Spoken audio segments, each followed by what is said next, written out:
nzize mbasomesa President Raya badde mulambulu kufunyo na kubuulira Museveni tubadde tugenda okulonda nga akulietinga ebintu bye nga akulietinga ebintu bye kubanga emboze badde empanvu. Watuukidde ku kigambo ekigamba nti bataddewo ghetto structures kuno Museveni zagenda okukozesa ne bakiface okucyankana n'okuba abantu n'okubatta. Era nakugamba nti Museveni agenda kukozesa ab'ebyokwerinda agenda kukozesa abayito aboluddo oluvuganya okusaanyawo n'okulwanyisa ekibiina kya National Platform ng'era bakitandise dda. Naye mu nkola eyo nzize mbasomesa mission ya Museveni gyazza agamba gye badde mu opposition bagenda creatinga coalition ebibiina okwegatta okulwanyisa Museveni. Si lwe lusoose naye mwina kye mutamanyi kye njagala mbasomesa olwaleero. Mu nkola eyo wiiki ewedde nabagamba nti nze nakonfamingako billioni zaali 8 ze bawa Ssedduge Mpuuga, billioni 8 ze bawa Ssedduge okusaanyaawo Nuupu ng'era alina ssente had his disposal. Nakonfamingako billioni 8 ne nzibagamba nti baziwa Mpuuga billioni 8. Wabula Vice President wa Buganda Region omukulu Mwanga Kivumbi avudde na confirming nti billions ziri 30. Billions 30 kanzi balage wano kamba buli kamba ka story kano. Good enough in the next 2 to 3 weeks. I'm winding up my parliamentary work of PAC. From August, I'm around full time. I'll be here at this headquarters to sort out Central Region. Because once you sort out Central Region, Museveni is what we are waiting for is very clear.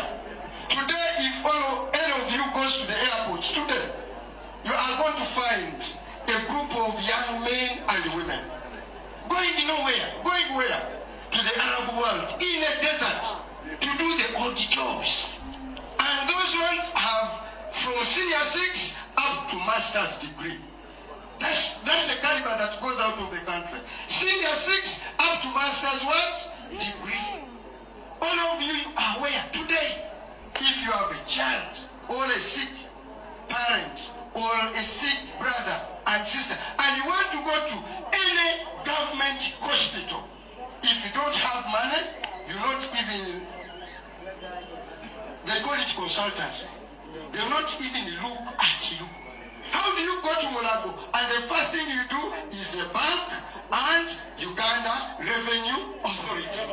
Task is, I'm now ready. I don't need any of your fuel. I don't need anything.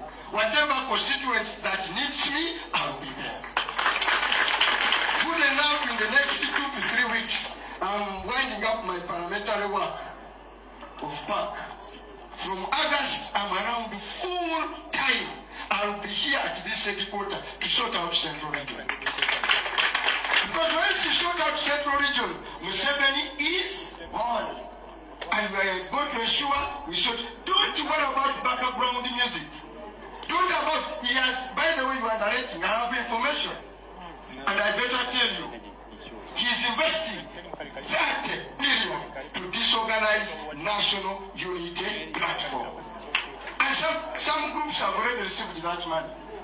And we are aware of. But we are going to tell you, Christ, to try this.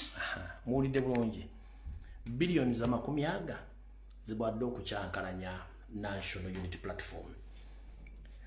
Akafaananyi kano ka trendinze nnyo naye temwategedde lwaki ka trendinze. Kamala okwongerako wano ekitangala. Akafaananyi kano ka trendinze nnyo naye temwategedde lwaki ka trendinze kano. Akafaananyi ako ka trendinze nnyo naye mwaki temwategedde ka trendinze. Buli kibiina kya byabufuzi kyonna kirwanyisa omuntu wani omu Kyagulanyi Ssentamu. Buli kibiina kya byabufuzi ekipya n'ekikadde bonna balwanyisa omuntu wani omuntu omu Robert Kyagulanyi Ssentamu. Kati kasoke mbajjukize nzize mbagamba nti bagenda teekawo obubiina bwonna bugenda kwekuŋŋaanya bukole kye tuyita collusion nti bwagala kwekuŋŋaanya buteekewo mbobuleete candidate omu. Ekyo si kye kigendererwa kyabwe. Kigendererwa kyabwe kye kiruwa. mukimanyi nti National Platform yawangula akalwa akawedde era amazima gali twafuna bambera ba parliament basukka 100 bonna Museveni n'abasazaamu n'aleeta ababe. President Robert Kyagulanyi Ssentamu yawangula ebitundu 75 ku buli 100. Simon Bakama na walangira mukamawe. Kati era tubadde mu government eno nga ffe tusinga mu baka bangi mu parliament nenga ate babalwana ngera namma bakozesa okola emirimu gya Museveni. Kati wetwogerere essaawa zino bakimanyi akaluke tugenda abantu bakooye. Kati ebibiina ebisigadde olwedde bibadde birwana National Platform kati kyebaagala baatidde nti tebaagala babadde ne stronghold National Platform esimbewo abantu baayo ku bantu baabwe.